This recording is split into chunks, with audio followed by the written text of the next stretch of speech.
Dr. Kim Anderson is here now to talk about the markets. Kim, why don't you dive right in and tell us what happened this week?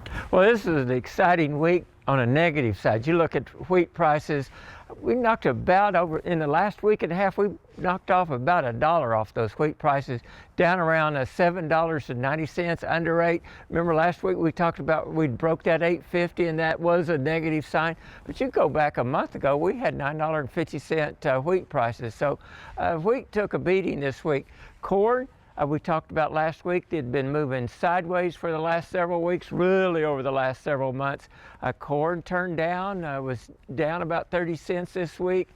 So that's, negative there. You look at soybeans, they're still watering around. We had a good uptrend there. We still got that uptrend in beans, but they've been moving sideways for the last 2 or 3 weeks. Of course, China was in here buying beans, and that always supports those bean prices. But wheat and corn is looking a little shaky right now. Let's look at some of the other things that are happening around the world that are affecting those markets. Well, we talk about between Thanksgiving and Christmas, not much going on in the market, and the U.S. markets do get kind of thin there. You'll have farmers and producers coming in selling the corn, selling the beans, selling the wheat, get a little Christmas money in there. I think we've seen some of that selling going on. You have less buyers on the market during this time period.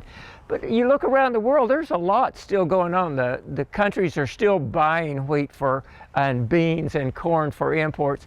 Most of Oklahoma has sold the crops for the year. What kinds of things, as producers look ahead to 2023, do you think they should keep in mind? Well, they're looking at how are they going to use that land and equipment and capital next year. Are they going to produce wheat? Are they going to graze the wheat? Or if we get some rain to get that wheat up? But they can graze out wheat, they can sell the wheat, they can go to corn, they go to beans, they've got cotton. I think they need to look at what the market's offering for those commodities right now. Right now is a very good time to plan for that 23 marketing year. Figure out how you're going to use these scarce resources to maximize the profit, the return to your farming enterprise. So now's a good time to make those plans.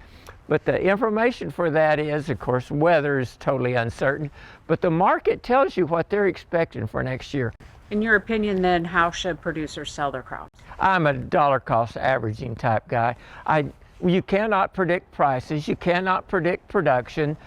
We know we can't predict weather out very far. And it's the same with prices. You get some big moves relatively fast. I'd probably sell in fifths or more, but I would stagger it out over time, dollar cost averaging on buying the inputs and on selling the commodity.